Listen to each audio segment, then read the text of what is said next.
This is a show for grown-ups. And they say bad words. And they say bad words. Say final warning. Final warning.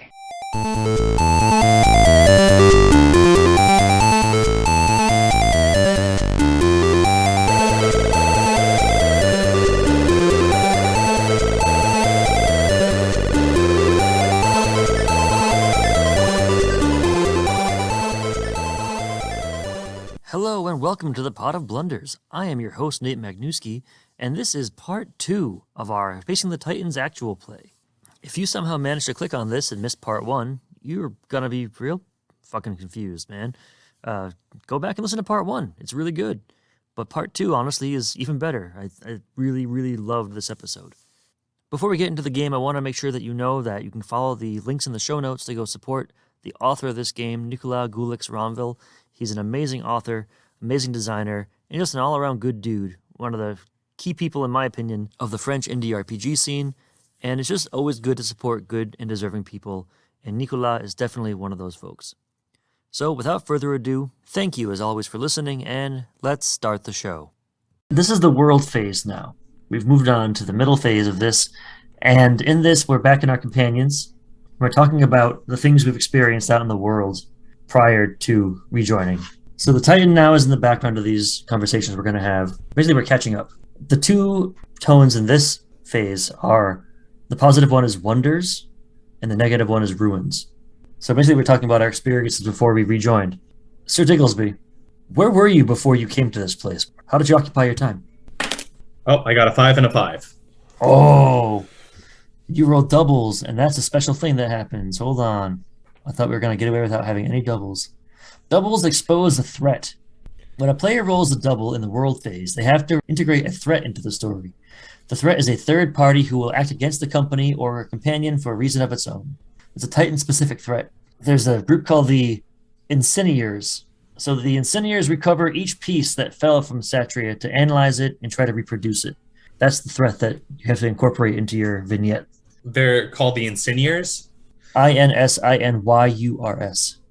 Maybe Insigneurs?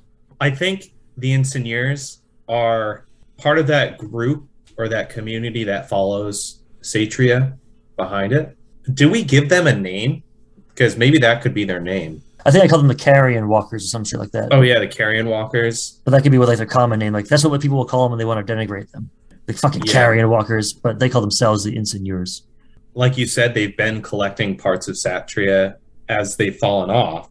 And I think they're starting to replicate Satria in miniature form by using and cannibalizing those parts. So it's not just this one huge threat. It's like a small little army of robots. Earlier I had asked you what you were doing before you came here. So how were you involved in that? I can imagine that the Incendiars are a pretty radical group. My employer, the king of Safia, sent me out with a few other wizards and a strike force to investigate the Incendiars, or the carrion feeders, because the rubble of the cities, something changed where it wasn't just like absolute devastation. It was like completely ransacked, where just everything is absolutely destroyed. So I was sent out there with my strike force to figure out what's going on and get some intel on this giant. And that's how I saw what was happening. My strike force, we went and waited for the Titan to appear. Mm-hmm. During that time, I think a number of them died in this Incendiar strike force or attack, and I was one of the few who survived. I think maybe that's why Osiris wanted me to, work with him. Mm. I've seen the threat, so I know like what to expect. A motif from CJ's thing, I think survival of the fittest comes up again because you're the lone survivor. Mm-hmm. So I'm going to write the final survivor. Osiris, why don't you go next? And we have to have 2 echoes from previous motifs in this round. All right, so Richard, you had a 3 and a 4. I'm sorry. Yeah, so that'd be ruins, right? So I think I saw the ruins of Artka. All the docks destroyed, all the once bustling city has just been flooded. It's actually half underwater. And now it's become kind of like the bad part of town. There's like wizard drugs and like wizard gangs. Yeah. All kinds of bad whiz biz. Whiz biz. That's cute. Yeah, I mean, it's basically become our New Bedford. Rapidly gentrifying and becoming impossible to buy a house in? Nice. Yeah, well, now. But like 10 When years we were ago. kids, yeah. Actually, it's very much like New Bedford, given that it's a whaling town. Well, that's what I was going for. Yeah. Even though And it nobody has knows what a New Bedford is. It's a whaling town that has a drug problem now. Where it used to be a drug town that had a whaling problem. And those were dark times, let me tell you. So I had, as a motif, the shattered ruins of sunken Arcta. Yeah.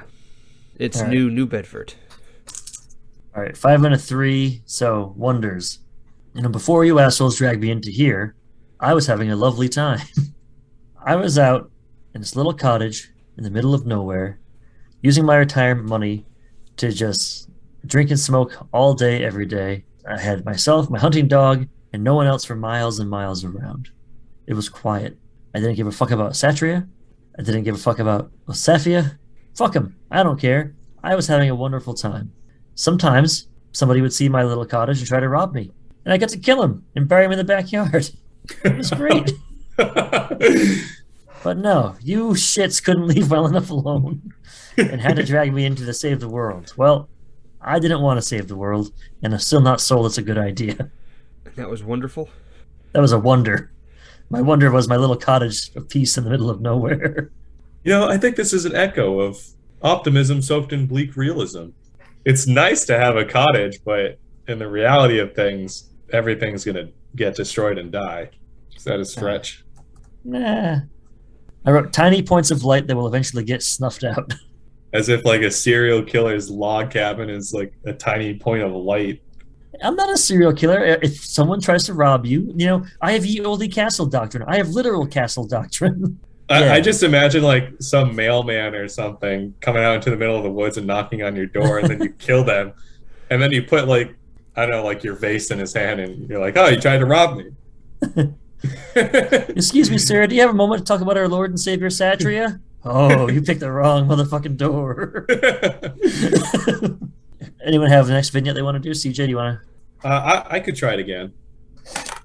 Oh, I got a 2 and a 2. Again, I'm cursed. Fuck. So for 2, the Church of the Holy Ruins considers the Titan to be the messenger of the Last Judgment. Its ravages have meaning and must be revered. The pious will survive. Oh, so there's some like zealous group who worships this thing. The carrion walkers are like practical. They follow it to make profit off of it in a way. Mm-hmm. That's how they live. They don't care about it being a godhead or something like that. But these fucking weirdos, for whatever reason, They're like completely out of their minds. yeah, they're the zealots that are worshiping whatever piece falls off. This must be a whole faction or maybe like a country of people who worship Satria. What if it's a cult? They have a lot of people in power in different areas, and they don't want the A people shadow to unify. cult or a Yeah, shadow government. they're keeping everyone splintered so that they can't unite to fight Satria and stop it. Because I like that idea a lot better. The whole point of them is to sow discord. Right. So that And people subtly. can't unite and defeat Satria like Satria was defeated 700 odd years ago or something. Right. So let's put it in the form of a story. So how did your character run into these people? How did you figure this out? Because this would be like revelatory information to Dorag. He's like, what the fuck? Cult that runs all the governments? What are you talking about? Maybe Sir Digglesby learns that the leader of this old folks home, or whoever's controlling this old folks home, is actually doing it to serve that shadow government. So they're trying to turn these wizards into robot warriors or something, so that eventually they can destroy everyone else all in one fell swoop by raising some sort of army. I imagine like he was walking down the hallway, it's really cheesy, and then he like overhears a conversation. It's like, oh no. Somehow Sir Digglesby is always in the right place at the right time, I guess. A wizard's goblet to his ear in the wall. Or like we could do like he was scrying in his bowl and happened to like dip into someone else's scrying conversation. That sounds too cool. Like he found a stone of far speaking. He picked it up and it was like, new stone, who dis? And then he heard some of the... How about shadow government as a motif? Sure. Shadow government cult. And I think this is another echo of Splintered World. Mhm. We don't need another echo, but it's nice to have. So we have 3 echoes in this one. We didn't need all 3, but hey. All right, but now we're going to the new vignette between phases. Woo! Okay, so you closed the world phase, CJ. So you're going to narrate a vignette about how the Titan demonstrates its presence while the companions are still sharing their experiences. We're probably still in the garden, and Osiris senses that this thing is coming, and then maybe all of a sudden it shoots out this giant laser beam that like destroys some towering skyscraper in the distance, and you just see this beam of light pierce it as if it's like gotten some sort of new capabilities. Like a blocks wide beam that just destroys everything through the city, like a solid avenue Yeah, of exactly. death. Oh, that's our cue. So now we're on to the preparation phase. We need 3 callbacks in this phase. We're talking about what we've done to prepare ourselves for this battle. And the tones we have are mystical and rational. Mystical being the positive tone, rational being the negative. So let me roll. So mystical. You know, I know we haven't spoken in a while, but I want you to know I'm not just a big dumb fighter anymore. You know, I've used the time before I spent time in my cabin studying and training to get my magic up, because that was always my weak point. You know that. I can fight anybody hand to hand, but when it comes to the arcane, I was no good. Are you familiar with the cave people in the northern steppes? Of course. They're incredibly insular people. They don't come out to the sun. They're fabled for their magics. They use rune magic, which is a way to inscribe things with magic so that you can use it later on, even if you aren't capable of wielding it yourself, of summoning the raw stuff and controlling it. Well, I went to them and I sought after them and I studied with them for about 30 years. I actually have a wife amongst them. I wonder how she is. Maybe dead. I'm not sure. And I kind of like let down my furs and I'm completely wrapped like a mummy, but all these bandages are covered in these crazy runes, like these thick straps of leather that are all embossed with these glowing different colored runes. I'm ready for whatever comes. We can do this. As stupid as I think this is, I'm not going to be caught off guard. So I can't recommend my own echo, but this could be a survival of the fittest thing, or power at great cost thing. What would be the cost?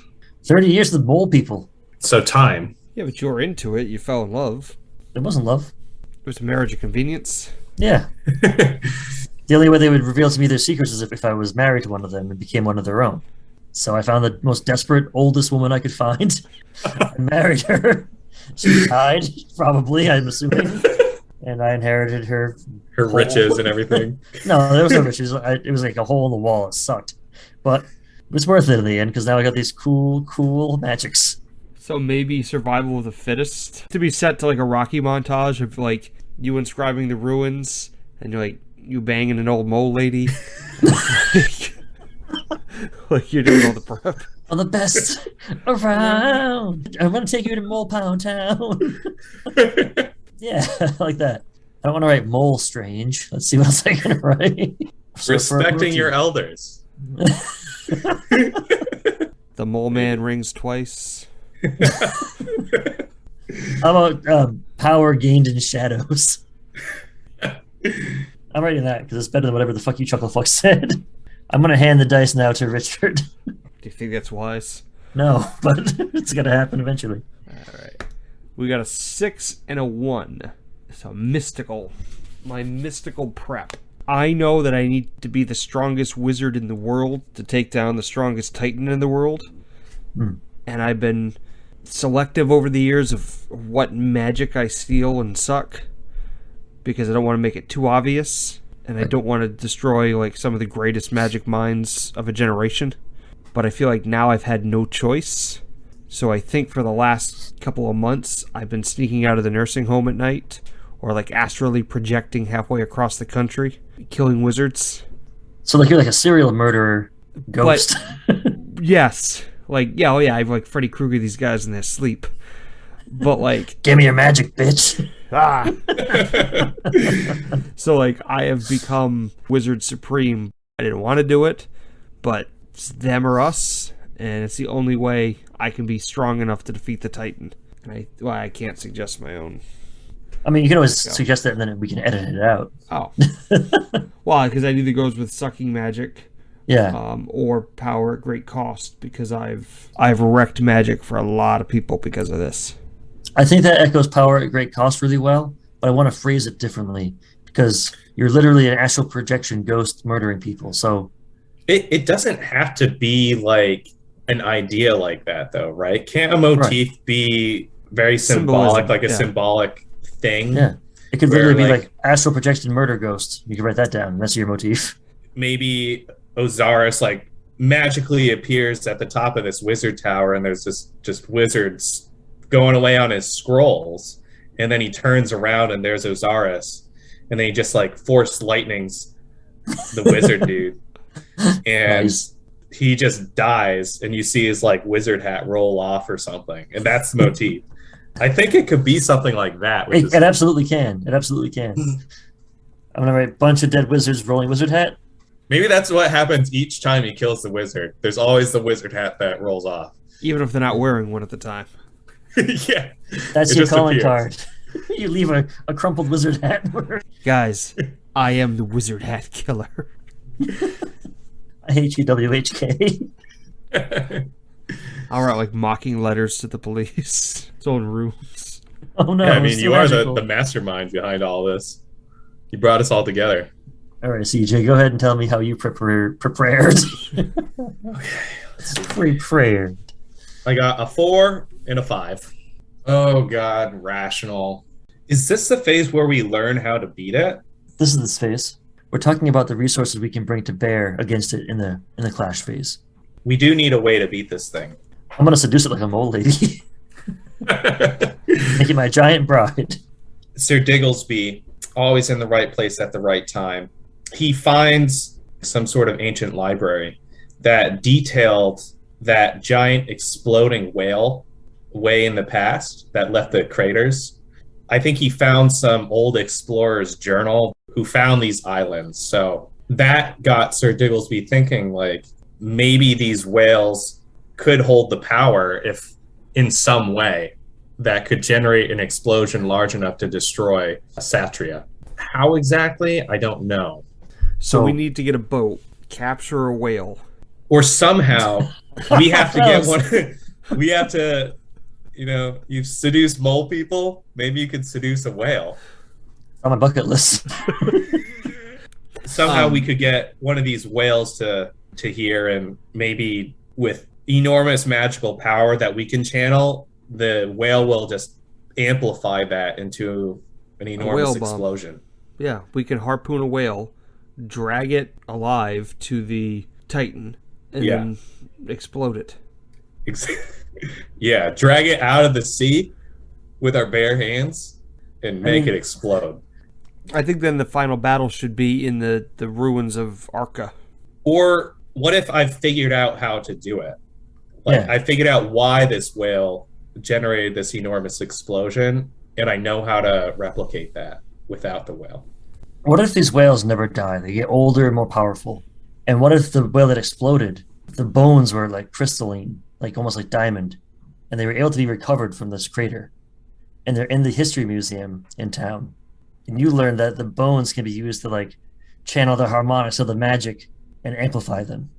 I mean, I like the idea of harpooning a whale and dragging it out of the sea and slamming it into the base of this giant robot, but I think that probably makes more sense. That's more I just think- rational than what I said.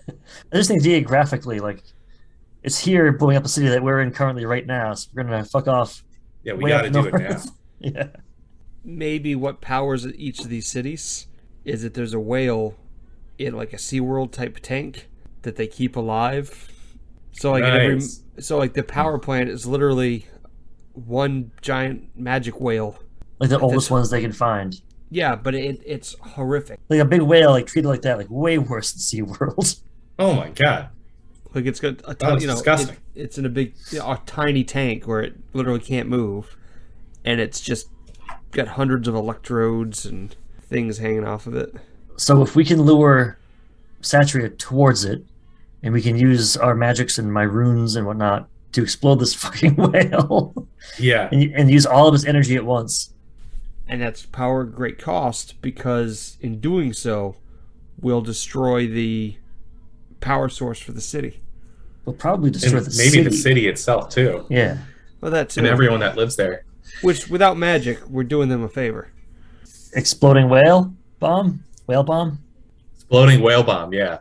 It'll be like those beached whales that, like, once they rot enough, they just explode into blood and guts. It's horrible, but it'll be more magical. Each phase has different rules when you roll doubles. So we only had it happen the one time, but there was one where like you make a statement that you know is incorrect about the history of the Titan, and someone else can come in and tell the truth about it. So Oh, like I heard this, and then like CJ's character would be like, actually that's fucking horseshit. Here's how I know that. So yeah, there's a lot more behind this game that we haven't been able to get to just because of how we're rolling. But right. so I'll roll now and okay, fuck. I was hoping for rational, mystical. Any pretense of you not being a fucking vampire has to go out the window this time. Yeah, I can't keep it a secret anymore. Like, that's why I've gone big lately. I think you need to go bigger. How many people can you tap at once, and can you be selective so that Digglesby and I don't die in the process? So the whale is hooked up to all the people, and they're getting their magic from the whale?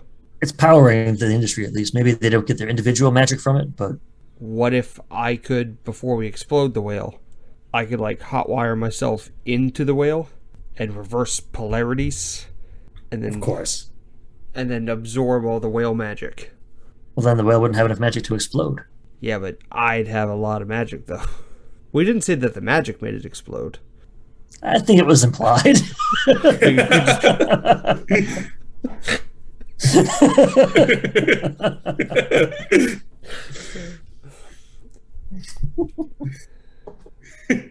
Actually, a bunch of TNT made the whale explode. Yeah. Did I mention the TNT? Because it was pretty No, important. because maybe it's got like a valve in it that. The whale valve. Oh, yeah. You know, like the blowhole. That's how the pressure gets released. Right, and maybe somebody put the thumb in it. And Golf it ball. exploded. It's fucking so stupid. There's a plastic bottle got lodged in there. I think that's fine if that's your plan, though. Like, yeah, you're going to try to channel it, and worst case scenario, we just blow you all both up. Like, we'll reverse the polarity from you into the whale, and then explode it even I'm better. 750 years old. Everything I've ever loved has been dead 3 times over. I'm ready to go if that's the case. This is more sacrifice, right? So I'm going to write wizard to whale / whale to wizard as the motif for this. Because either way it goes, you know how to do it. What about the motif of just reverse polarity? Okay. Powerful. It's an easy sell. Yep, sounds good. We'll bounce the tachyon particle beam off the main reflector dish. All right, so now, my friends, is the time for the assault. Richard, you enter the preparation phase, That's true. and now we're going to narrate a vignette of how the companions end their meeting, and then move on to the clash phase. The final phase. Bum, bum, bum, bum. We end our meeting with a wizard toast. Remember I said no alcohol before a big fight, but we may all die tomorrow. And we all enjoy a frosty mug, but it's magical. Yeah, Yeah, because we're wizards. Yeah. right. I like that. Because, I mean, the city's being blown up actively. Everyone's probably running around crazy right now trying to, like, save people, and we're just sitting there having a cold beer. Like, it's all going to plan. It's fine. I'm almost sad that it's a wizard garden. I really would have liked the idea, because especially we're all like veterans, where it's like at a really depressing VFW, but like a wizard version. All right, moving on to the 5th phase, the clash phase. The tones in this are jovial and glum. So for the jovial tone, it evokes the heat of fighting, the passion of the companions, the sounds of battle, the graphic violence of the blows, the pleasure provided by the confrontation. In the glum phase is the voice that fades away, the cold steel, a whispered prayer, a glancing duel, death that comes after, that kind of stuff. So Richard, you enter the previous phase. You're going to roll a tone and describe in 1 or 2 sentences what their companion does to get closer to the Titan. And spoiler alert, one of us is not going to make it to the final fight. Whichever one of us rolls doubles first, their character dies on the way to the confrontation. Okay. And then that player becomes a Titan and plays the Titan in the final phase. Sick. I want to do Yeah, it's so dope. I saw that, I'm like, that's so good. We have all these plans, like if Richard's character fucking dies, like he was gonna be the bomb the channel guy, like what the fuck What are we going to do? Right, and Yeah.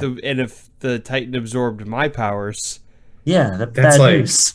Yeah, that's real bad news. So 1 and a 2. So I am in the glum zone. Town. Yep. Glum zone. Do you have a depressing party for 30-plus-year-old man? Come down to the glum zone. Set it up. We have lukewarm pizza. Like some chairs. Our mascot's still a rat. He's got no whimsy left in him. All right, what am I doing? You're gonna, in 1 or 2 sentences, talk about how you're gonna get like their first step in getting to the fight. So like, all right, I go to my rooms and I gather my shit and I head out the door, or something like that. Oh, okay. But it has to be fucking glum, so don't make anything happy about it. I'd say I want it to be like a montage, like a getting ready montage. Yeah, like people are dying all around us. Yeah. But we're just cool as cucumbers. We're glum as glumcumbers. No, Q glumbers. I think Gary Jules' Mad World is playing.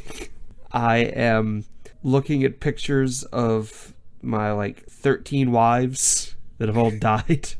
Like the first one's like a cave drawing, like I tore off the wall. The next one is like a daguerreotype.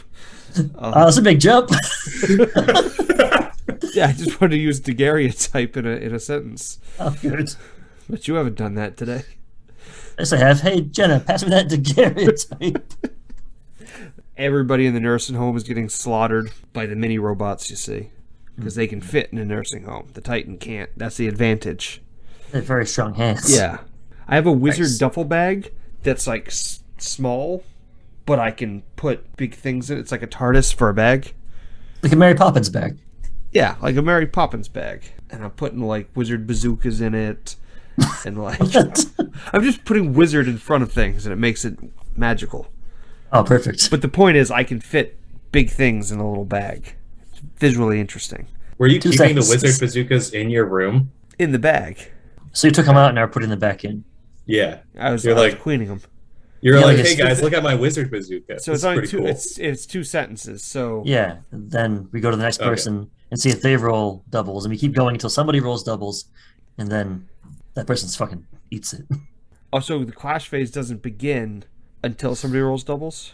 The actual fight with the Titan doesn't begin until that happens. Like this is a strange phase in that it's kind of 2 phases combined into one. Do we do echoes and motifs for this or no? Yeah. Not until we start fighting the actual Titan, though. As far as I understand it. Nicolas probably listening to this and being like, no, wrong. But he'll get over it. He's a nice guy. Richard, who do you want to roll next? I want CJ to roll because I like him. Okay, let's see. Oh, fuck you. I like CJ. I love you. Oh, all right. That's fine then. Maybe one day me and CJ's relationship can grow to that level, but We'll see. Glum. The next scene is we're running through the streets, and I think everything is absolutely chaotic. There's giant, huge laser beams going around. We're running down this alleyway, and way at the end, we see someone just get absolutely bulldozed by one of these robots, and we're just trying to dart through. Everything's very hectic.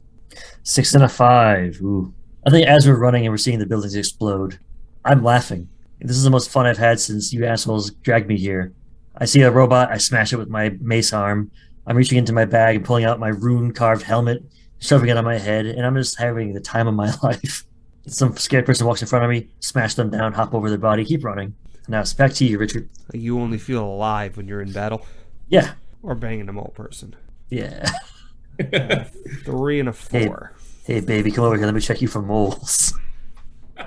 Yep, there's one. All of you. No, I probably checked her for people. So you got a what? A 3 and a 4, so I'm back to glum. You're Glum's glum. At least one of us is having a good fucking time. What's a glum thing to do? You see a wife trying to pull her husband out of a collapsed building, and she does, but his fucking bottom half is erased. Oh my You got god. a neat crayon drawing a big red mark down the street. It's pretty glum. Jesus Christ, this is like some 9/11 shit. You wanted glum? I gave you glum. All right, I'm not beating that. Meat crayon. All right, CJ, go ahead, bud. Okay. I got a 5 and a 6. Ooh, Let all the right. glum train keep on rolling. True. We see an orphanage. This- All right. we go in there and we save all the orphans, but just after we do, I get a call on my sending stone. And it's my doctor. And he says I have wizard cancer.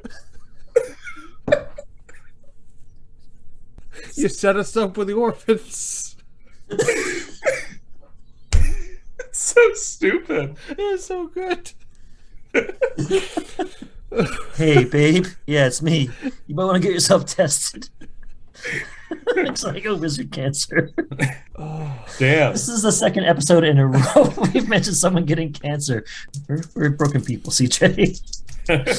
Now it's my turn to roll. A 4 and a 3. Hey, I'm still jovial. Did you get a call from your doctor saying you're perfectly fine? No, I got a call from my doctor saying, hey, Sir Digglesby definitely has cancer. And I'm like, yes! I know I'm in that fool's will.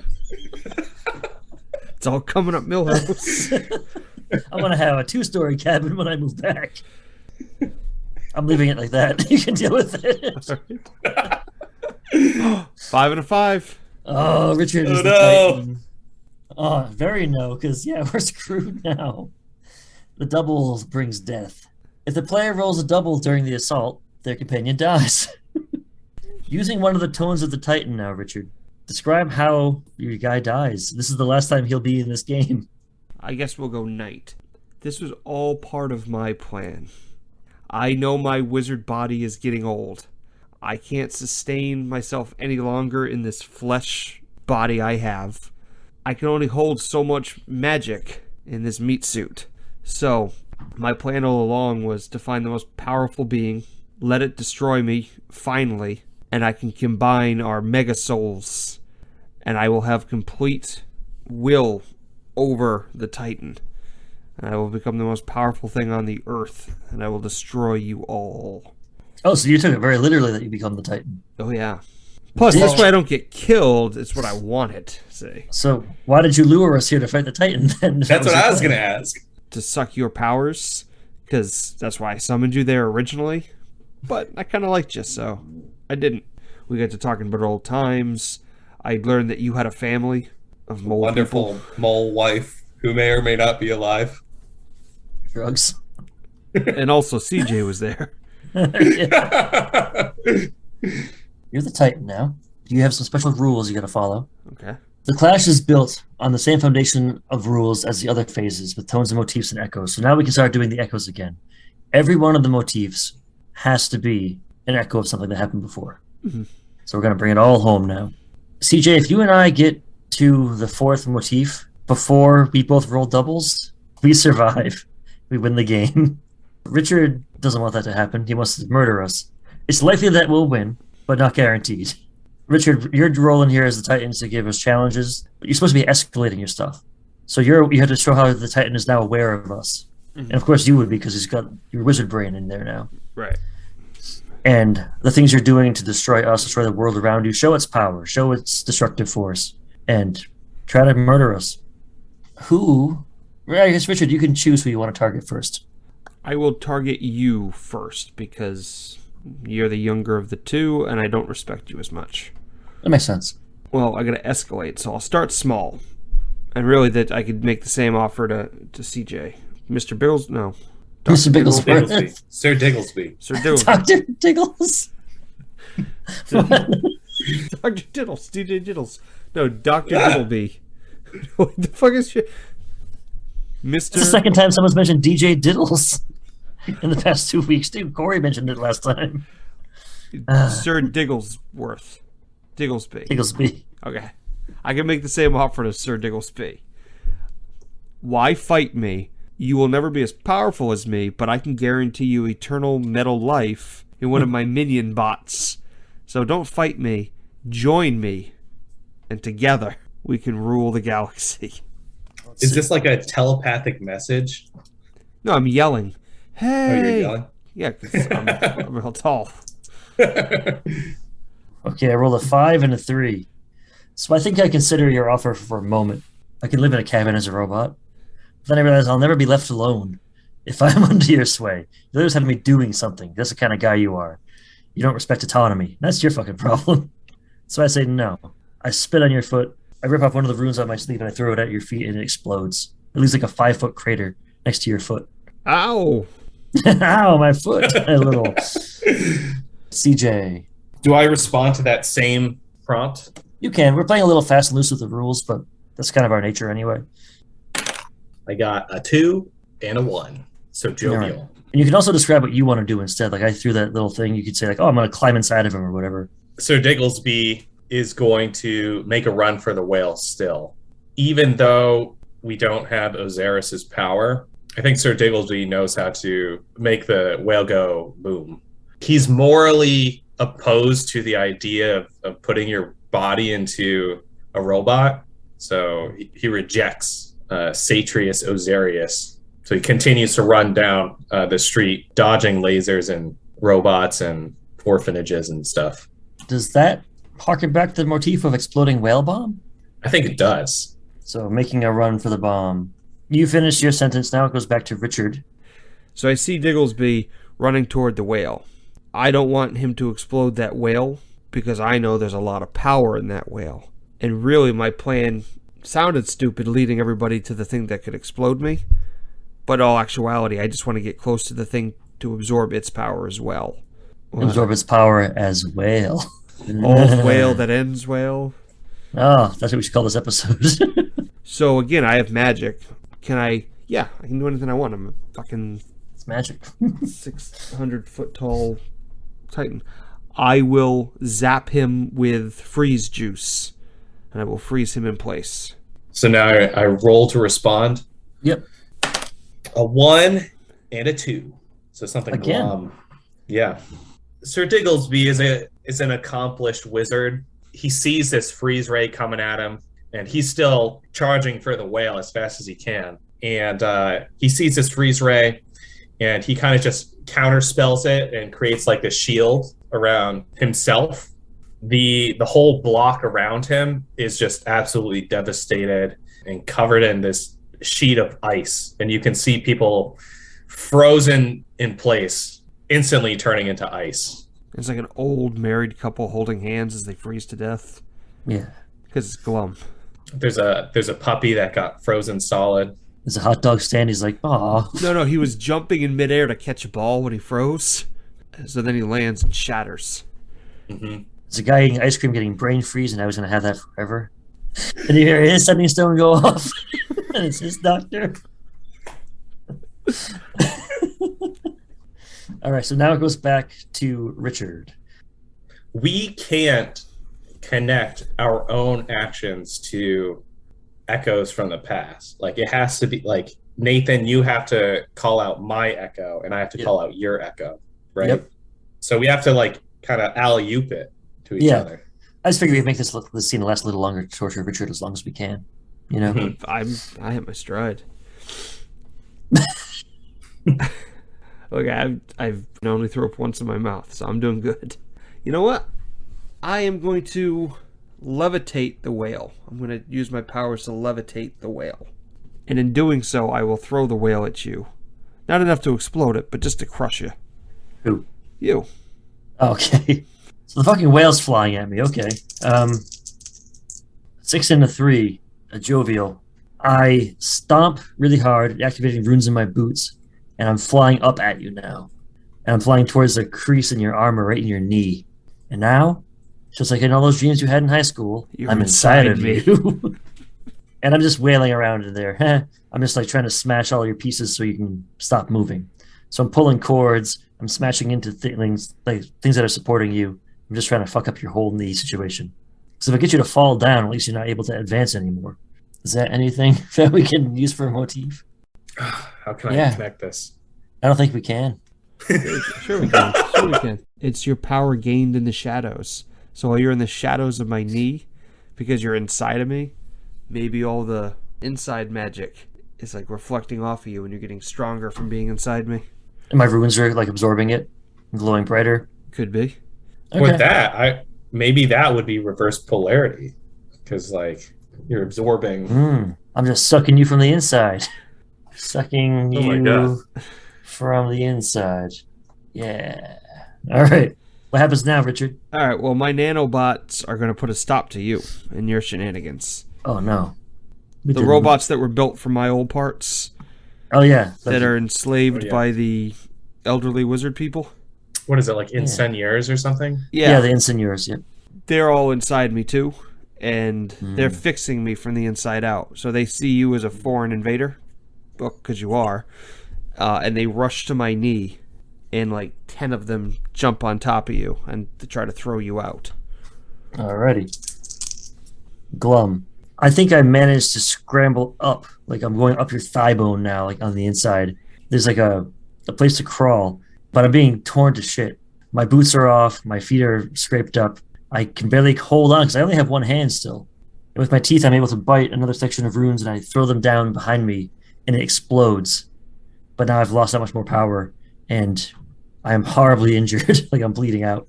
But I think your leg is gone now. I am RoboHop now. Yeah. Yeah, I could see it either being War leaves huge, long-lasting scars, or the war machine keeps on turning. Maybe it could be the long-lasting scars one if he lost something like permanent. Well, yeah, a leg. I guess your leg, but hopefully we'll kill you by the end of this. Hopefully. Did Doreg lose it like a limb or something, or no? I'm just bleeding out because of all Yeah, the you're just beating the shit. shrapnel. Yeah. So Titan. So I think now that I have one leg, Yeah. I'm unsturdy. See, I could collapse onto the whale, but then that almost does your work for you. What if you're falling towards it? Now you have to figure out like how to, like you shove your arms into buildings to hold yourself off of it. Whatever I do, it's going to be your problem to fix. Oh, if I'm dangling out of the bottom of your stump, you can try to fall on the stump to crush me. Yeah, I'm just falling, and you're going down for the ride. Okay. 2 and a 2. You are smushed. Oh my god. Yep. So, as I'm falling, Sir Digglesby, you hear one final laugh. You hear, ha ha, fuck you! And I release all of my runes as I hit the ground. This is for you, mole wife. I'm coming to join you. Maybe, if you're dead or not. I don't know. I'm going to that big tiny cabin in the sky. So what kind of damage does that do? Emotional damage. Yeah. Power at great cost, for sure. Well, here's the fun thing, right? It all goes off. I'm dead before they all go off. And that's when we all realized that the runes, I didn't need the runes and all the real magic was inside of me. It's like Mike's magic stuff. It was, which is the second time we've mentioned that in a week. And I'm very dead. And nothing really happens as a result. Oh no. It doesn't really blow the rest of my leg off. No, because the runes were bullshit. I thought they were harnessing my power, or like I was putting like instant power in them. Mhm. But it was like a channel for my own personal power. So when I died, they couldn't go off. It's a dud. So yeah, I died with a whimper. Oh, Shit. I thought it was going to be this big cool thing, but it just kind of. Can I throw a curveball? Yeah, It's not in the rules, but it would be bad for CJ. it's never stopped us before. Well, I think it fits with the game. So, you're dead.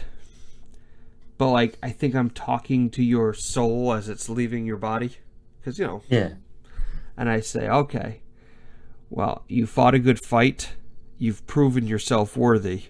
And I have a perfectly good body here for you. And I enslave you into the body. And you are now one of my minions. I don't want that. Why? Then we can both attack CJ. No, I'm just going to die. All right. I think you make the offer, and I'm like, I got perfectly good nuts. I get to control my death, not you. I obliterate my soul. Am I allowed to attach any sort of echo motif to this? Yeah. Or no? Or could I attach to this the sucking magic and putting yourself over others? Because this is sort of the anti that, where you tried to release your magic, but it failed. Yeah. He sacrificed himself for the greater good as opposed to sacrificing everybody else for the greater good of me. Right. Like, he had my journey. That's what I should have learned. Yeah, That's a piece of he's the shit. anti-you. Yeah. All right, so now it's a duel between the two of you. Okay. Could have been in on this, but you chose no. You were like, "Oh, we'll enslave you," and I said, "No, thank you." Okay, how are you going to try and kill me? I think at this point, I'm so strong, I'm just going to suck your powers out of your body. Oh my god. I am going to suck you raw. Dry. Yeah, that too. Ooh, even better. I'm going to pull out a giant straw. Reusable, of course. Oh, good, because of the turtles. Or the whales. It's turtle whales. That's what this thing is. Yes, and I'm gonna suck you, CJ. Got a 1 and a 5, so that's a glum. Oh, you feel your power starting to drain. If it was jovial, it'd be like, I kind of like this. Yeah, I'm into that shit.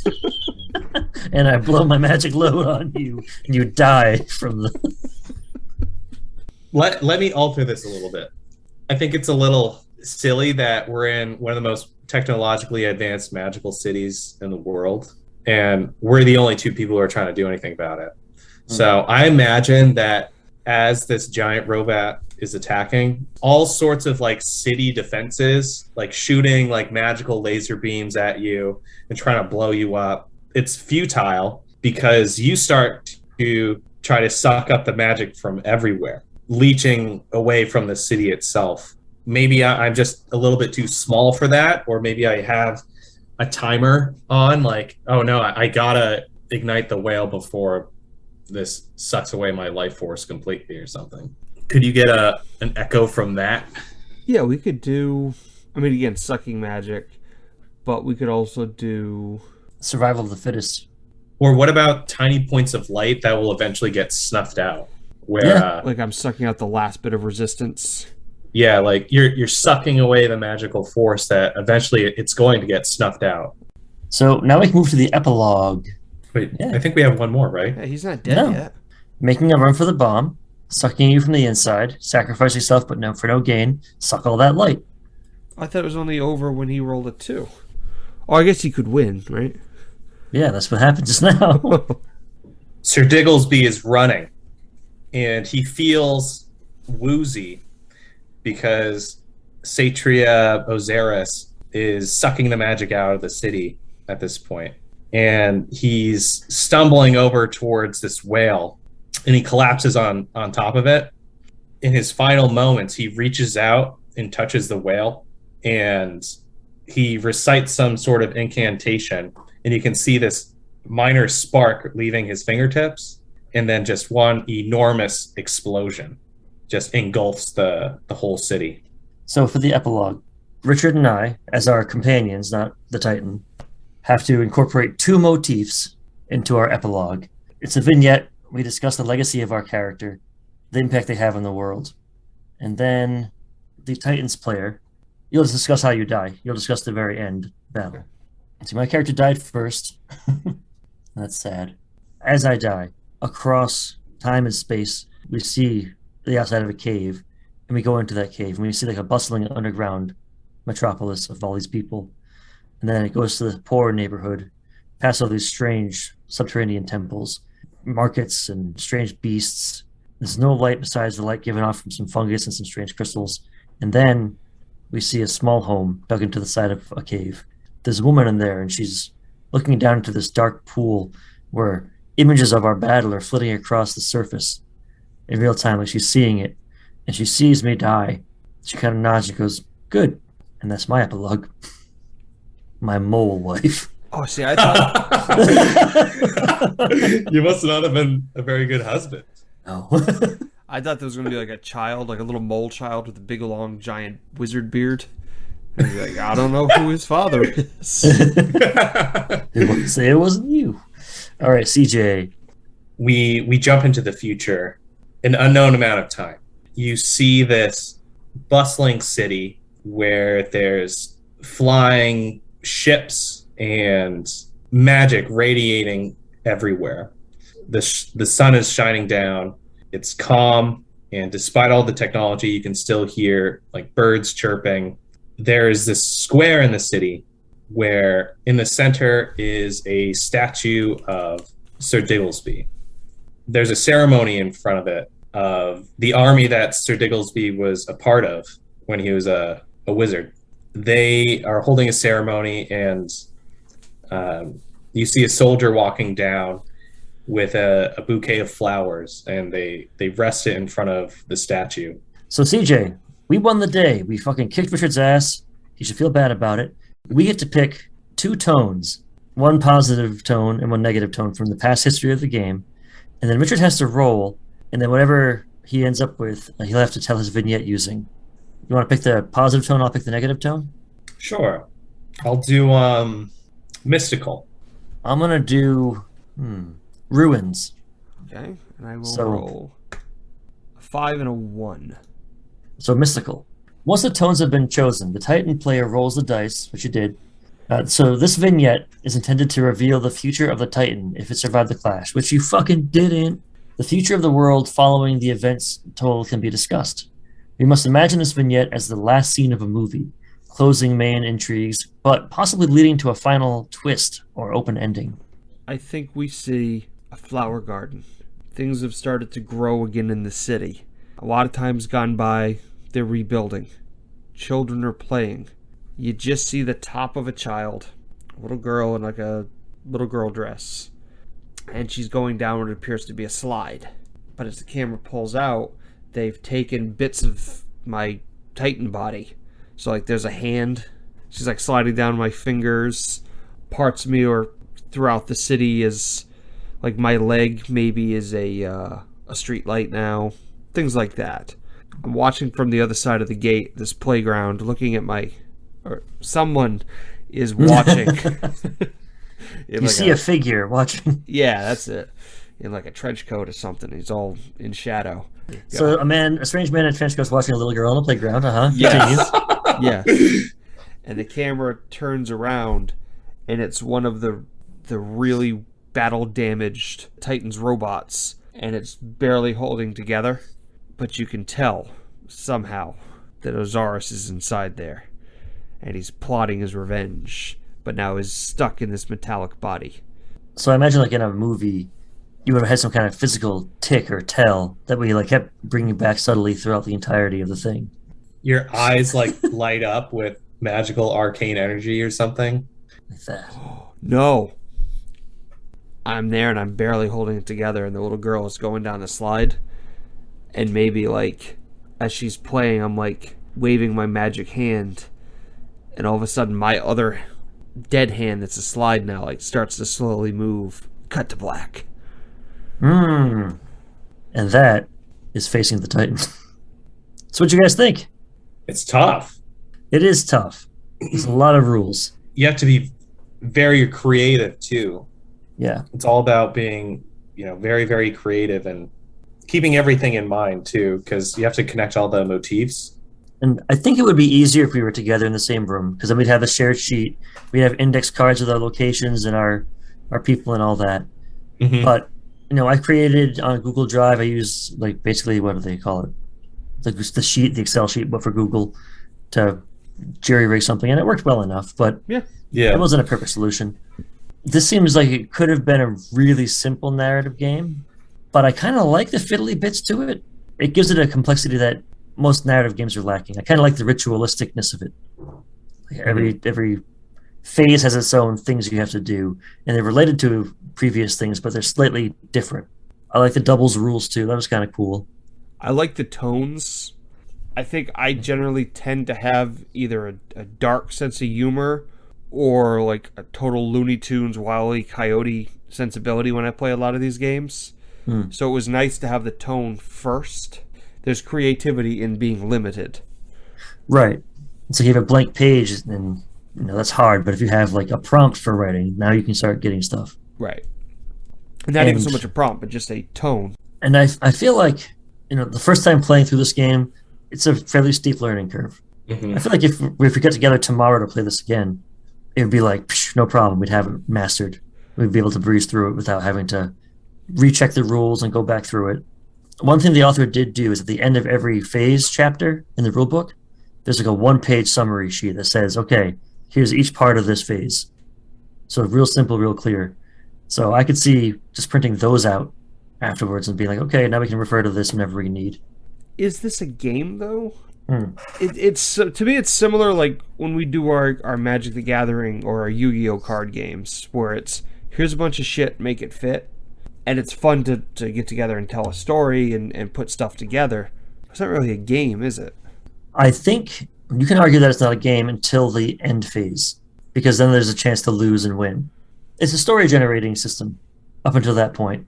It's fun, but is it a game exactly? I'm not sure. But the end part, yes, very much a game. And it's also weird too, is as complicated as all the rules were to prep everything.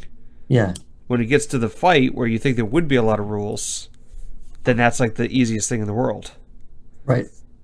Yes, who do you challenge? And the way the rules are set up, Richard, as a Titan, you'd have the dice in your hand. You would describe something. My character attacks CJ, whatever. CJ can then claim the dice out of your hand and say, okay, I'm going to interrupt you by doing this other cool thing. And then he'll roll and see what he gets and then react appropriately. And then the dice go back to you. So, like, that's written up over several paragraphs in the book. I feel like this could have been a 5-page book, and I'm glad it wasn't. I think the granularity of it actually makes it special. Is in this book. There's 16 Titans. Some of them are more advanced. Some of them are like simpler to play. They all come with their own baked-in setting. We didn't use those settings, but they have jumping off points for everything. They had different locations, different mysteries, different threats, different all that. I figured between us we could come up with something that we wanted to play. Now, how many Titans are there? 16. 16? That's a lot. How do you even go about remembering all those? You know, I've always struggled remembering the Titans.